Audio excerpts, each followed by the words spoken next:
Welcome back to channel. Today we have a quick and easy tutorial for you on how to edit shortcuts on Snapchat. So let's get started.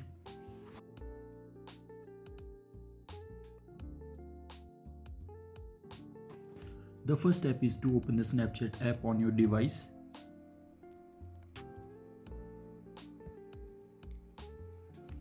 Once you are in the app, tap on the snap button.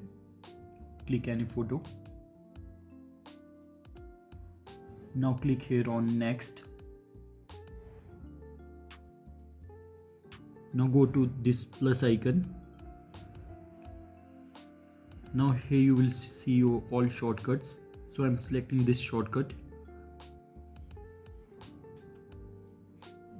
Now if you want to remove a person, you have to just uncheck it, or you can add any person. Now just click on save. That's it. This is how you can edit your Snapchat shortcut. Thank you for watching.